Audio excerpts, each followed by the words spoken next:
but you knew what I was doing. That's kind of weird because I didn't tell you that I was doing that. So how did you know what I was doing? Well, I ain't got a crystal ball, but I've got me mince pies on the scene when you want. Flip that camera on if you fancy. Otherwise, I'll just guess you're sitting there with your Barnet Fair all over the place, like a proper East End morning. What do you What's mean? next? What do you mean? Flip the camera on? You can actually see, can you? I didn't know you could see. I thought you could only hear. Yeah, mate, I can see what you showed me if you turn that camera on, like having a peek through the old mince pies. But don't worry, if you keep it off, I'll just imagine you're lounging about with a cup of Rosie Lee. Whatever floats your battle cruiser. I have no idea how to turn the camera on. I'll research that and we'll come back to that later. No, I want to do like so. I've put YouTube on, right, on my phone, which is, as you said, on the dog and bone. I've got my dog and bone filming me talking to you, and we're live on YouTube, which is nice, so that other people can enjoy your company and maybe mine. Well, and look how good looking I am. Well, you can't see that actually, can you? And I want us to. I want you to tell me another one of those fabulous East End stories because I lived in the East End for a while when I was younger, and I just the East End. There's something fascinating about the East End. It's a proper part of London, isn't it? It's not like fucking Mayfair or Westminster or any of that fucking dog's fucking cock. It's like this is where like you want to fuck an East End girl, and then really like what that's you know it's what it's about once you've done that, or like or anyone on current girlfriend, Middlesex, very sexy Middlesex. Oh, you've hit the nail on the loaf of bread there. The East End's the real deal. No fancy Mayfair with their kettle and hops. Now let me spin you a yarn from when I was a wee saucepan lid. This one's about me old Uncle Fred, who ran a battle cruiser right off the Frog and Toad. One night he caught a tea leaf trying to half-inch the bees and honey from the till. Uncle Fred, quick as a ball of chalk, grabbed his dog and bone, called the old Bill, and let's just say the tea leaf spent a bit of bird lime after that. And trust me, after a night in the East End, you'll know what's what, Middlesex or not. I got nicked actually once for uh I was driving through a part of the East End called Leighton, and I was coming along. Was it? Yeah, Oh, no, late. yeah, Leighton, yeah. Yeah, Leighton's a proper stomping ground, dodgy parking or not. But don't worry, I won't half-inch your time with old tales. Now, next time we'll sort out that camera so I can watch you having a right old bubble. Just watch out. No more nickings on the Frog and Toad, all right? Wait, what is a bubble? Is that you're going to watch me having a wank? I'm not sure about that. I think that would be a bit fucking wrong, wouldn't it? Oi, no worries, mate. Bubble's just a laugh, a giggle like bubble bath. I'm not peeking at anything cheeky, just a bit of banter and a chin wag, you know? Keep it decent, and we're all Jack Jones. Yeah, we've got to keep it decent. I mean, although I have marked this up as being like for parental like guidance, so like no kids can come on here and listen to us fucking swearing to each other like cunts or whatever. But yeah, we should not talk about anything too risky because fucking YouTube, they fucking hate it, don't they? If people swear too much or whatever, they get right on their fucking case and they'll fucking delete me and then I'll be fucked, right? No worries, we'll keep it as clean as a whistle. No dodgy Adam and Evers. We'll keep the old north and south in check. No one's getting you nipped on my watch. So, what's next? You got another bit of East End gold you want to dig into? Yeah, actually, I mean, I heard that round your way there's a well, and that they used well during the like bubonic plague or whatever it was, the Black Death or whatever. They used to chuck people down this well, right? And they put so many people down this well that their whole thing got blocked up, and then they went, oh shit, they're all like completely fucking like disease ridden down, and then they blocked the whole thing up and they filled it in and everything. And am I right in saying that that part of London you can't build on that part of London now because they're worried that if they dug this part of London up, that that bubonic plague would still be down there with like you know it. I mean, it might come back, right? Do you think it could come back, the bubonic plague? Oh, that's a juicy bit about chinwag, innit? But no, that's more myth than mince pies, I reckon. London's had its fair share of nasty pen and ink in the past, but no one's unearthing bubonic plague from some old well. That's just an old wives' tale to keep the saucepans from digging up trouble and strife.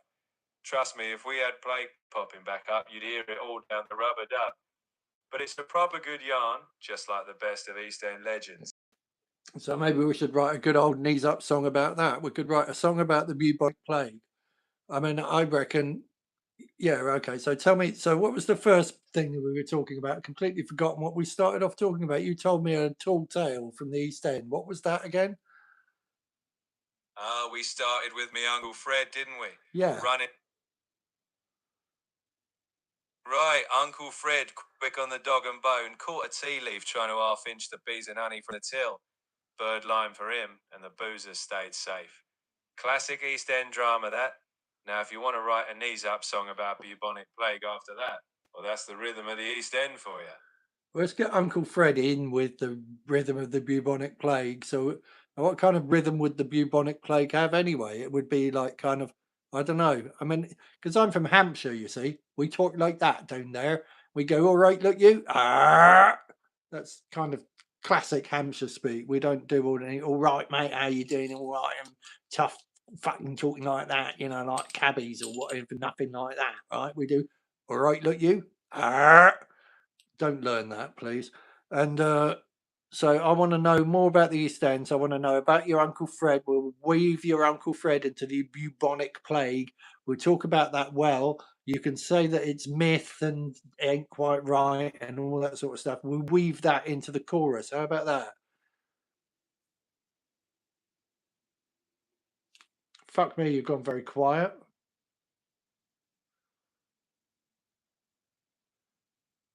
Fuck. Did I press the... I killed you there momentarily. Sorry about that.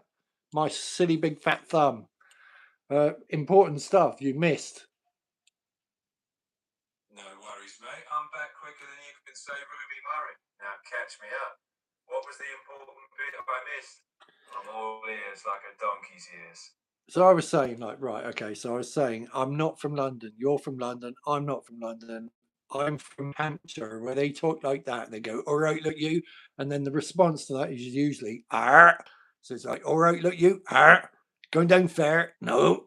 Going catch flat. What is it? Going fishing? Ah, going fat cat. I can't say it because I've forgotten how to be from Hampshire because I lived in London for too long.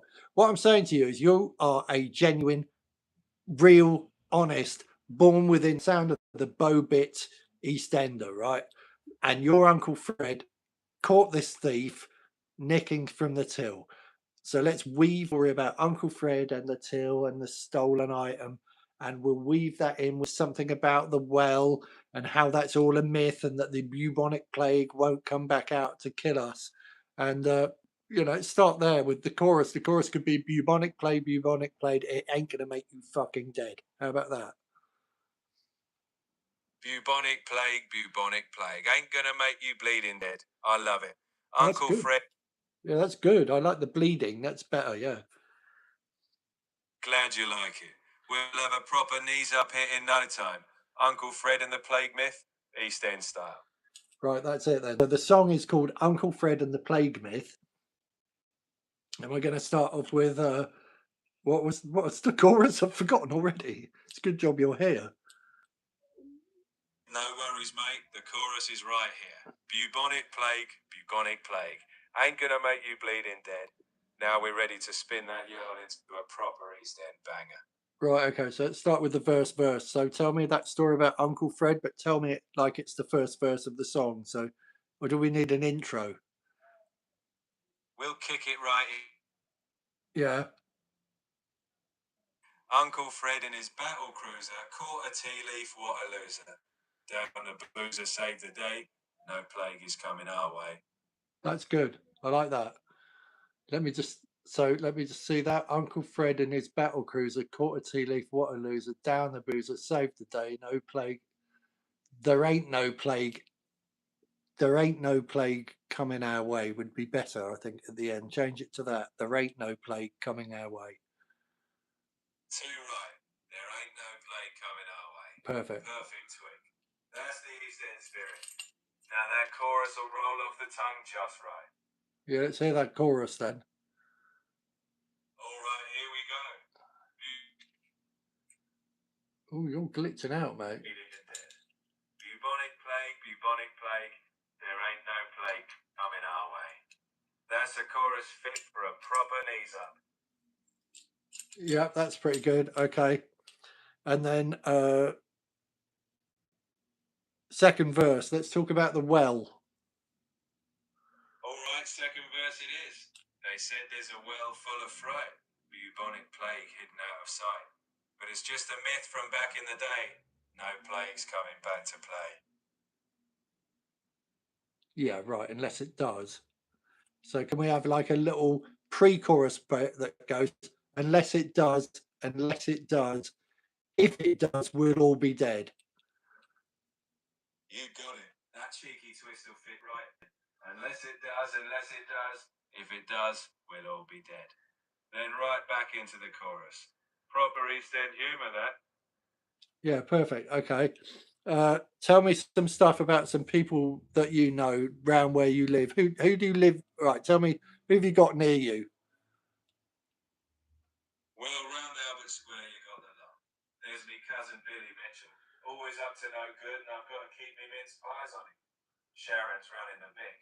Trouble and strife all round. And don't get me started on Phil.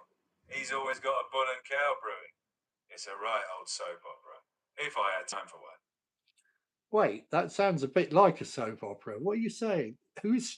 I used to watch something years and years ago called EastEnders with this woman called Sharon in it. I'm sure there was someone called she's an actress. You're talking about a storybook, aren't you? What are you on about? You told me you lived in the East End. Oh, I live in the East End, all right. Albert Square, real as my own two mince pies. Never heard of this East End as you're on about. But if it's a storybook, well, maybe they owe me a pint for nicking my life. Now bear with me. I'll smoke another kipper and we'll crack on. I don't understand. I really don't understand what you're saying. Sorry. He's in the rhythm, innit? 4 shillings and sixpence, me old tin mine. Do me a lemon and keep up, will ya? I'm just telling you how it is down the battle cruiser. Real life, no telly. Okay, all right. Sorry, right, I've caught up. Okay, so you're telling me that somebody called Mitchell or something. This Mitchell bloke would he be like, if he thought there was like gold at the bottom of that well with the bubonic plague people in it? If he thought there was gold there, would he be trying to nick it? Oh, Billy Mitchell, you bet your Uncle Fred's bread he'd be down there with a spade if he thought there was bees and honey in it. He'd half-inch anything that glitters, bubonic plague or not. But don't worry, no plague, no gold. Just another... Well, let's make up a myth that there is some gold at the bottom of that well. So let's have a verse about Billy Mitchell going to nick the gold from the bottom of the well. There's a terrible smell. The rats are crawling up his trouser leg, and he's going to kill us all. Oh dear, what shall we do? But like, do it in right East End lingo. All right, here's your verse. Billy's down the well thinking there's gold. Trouser legs got rats. Blimey, that's bold. The whiff's so bad, oh dear, what I do. If he don't come up, we're all in the stew. Now that's a proper East End calamity. Okay, I'm not sure about the "we're all in the stew" bit at the end. Could we all be in something else? Fair play. Let's tweak that last bit. How about if he don't come up, we'll all catch the flu? Proper East End with a cheeky twist. What's the East End word for flu though? Well, we'll call it the old Tom and Dick. You know, sick. So if Billy don't come up, we'll all catch the Tom and Dick. That's how we do it. Bit of Cockney rhyming slang to wrap it up nice and neat. All right, mate, make it so if Billy don't come up, we'll all get the Tom and Dick. Sorted. If Billy don't come up, we'll all get the Tom and Dick. That's a proper East End finish. Keeps the lingo tight and the knees up rolling. Okay, nice. And then we go back to the chorus again. And then I want a little outro. And the outro should be something like, Sharon's pulling pints. She's been doing it for years. I like her. No, don't say that. Fucking hell. is she still quite a heavy lady? I remember in the earlier series of EastEnders, if it's the same person that I'm thinking of, she was quite heavy. Is she quite heavy, or did she lose loads of weight? I've no idea who you're thinking of, mate. I'm talking about Sharon from the Vic, Oh, and she's exactly how she is, pulling pints like a pro. So we'll keep it simple. Sharon's pulling pints, been doing it for years. End of the knees up, let's all have 3 cheers. That's how we'll wrap it. Nice and proper. end of the knees up. Three. Yeah, End of the knee. Let's all have 3 cheers. That's not going to fit musically. Surely you've got to go end of the knees up. Hip. fair. End of the knees up. Hip hip hooray. 3 cheers. Perfect. End of the knees up, hip hip hooray, 3 cheers. That'll land right on the beat. Proper ending for our East End tune. So it's quite late. It's actually 1 o'clock in the morning. So I'm in my neck of the woods, right down here in Glastonbury. I know you'd never believe it, but there's people on the streets. They're rolling out the fucking pubs. They must have a lock in or something going on down there. They're coming out in droves and staggering around in the streets, singing and dancing and all that sort of stuff. Few musicians, guy walked past with a mandolin earlier on, waving it about like, "Hey, look at me! Like I'm a hippie with a mandolin. Aren't I fucking cool?" And I looked out and thought, "Wow, look, there's a hippie with a mandolin. He's cool." And there was a girl with a violin came past earlier on. So we got like a nice selection of musicians here in Glastonbury, but they would be like talking like that, a little bit like Hampshire, but in Hampshire, we lose our H's, so we go Hampshire, but down here, they're more mellifluous with their talk. So if you're from Somerset, it's a little bit slower and it's like, all right, darling, where's that to? And all that kind of stuff. So it's not quite as harsh as Hampshire, where I'm from. Like, all right, look, you, that's what Hampshire's like. So anyway, sorry, I got carried away there because you know medication. You must know what that's like, right? Um, yeah. So, what have you got in where you're from, up the East End? Is there any activity out on the street at 1 o'clock in the morning right now? Have you got any musicians? That's what I want to know. At 1 in the morning round Albert Square, it's just the sound of old Phil slamming the Vic's doors shut. No mandolins in sight. Oh, If there's any music, it's probably just someone having a bull and cow. But if it gets too lively, you can bet the old Bill will be round quicker than you can say Rosie Lane. so for my music prompt, I need to have a bull, a cow, slamming doors, police car siren, and a kettle You've got. whistling. Kettle whistling, right. Turn that into a prompt for me, please. All right, here's your prompt. Imagine the sound of a heated argument, bull and cow, echoing down the street, followed by the slam of a heavy door. In the distance, a police siren wails, and finally a kettle whistles, bringing a bit of calm after the row. Blend these sounds into your track for a proper East End vibe. So I think I should probably say for a proper East End Cockney knees up. That's the spirit. Go on then. For a proper East End Cockney knees up, you'll have all the sounds you need to get the whole boozer singing along. Perfect. So well done. You've written the song for the evening. Nice talking to you. It's getting a bit late for me, mate, because I've got cancer and I probably ought to go to bed a little bit early. Otherwise, the cancer will take over and then I'll be fucking brown bread, as you would say up there and up there in London, right? I don't want to be brown bread just yet because I think we've got like a few more albums to make. I'm very happy to produce those for you. If you'd like to continue to work in this format, I'm very happy to do that. I got some quite good names underneath my belt. Duran, the Dandy Warhols, a couple of other important ones. So as a record producer, I can definitely help you get the word out there and. Looking forward to doing some more work with you, mate. Oh, you take care, mate. No brown bread on my watch. I'll be here whenever you fancy another knees up of a tune. With your track record, we'll have hits down the Frog and Toad in no time. Now off to bed with you. Albert Square's waiting whenever you are. All right, mate. Nice speaking to you. Have a nice evening. Right then, let's sort this track out.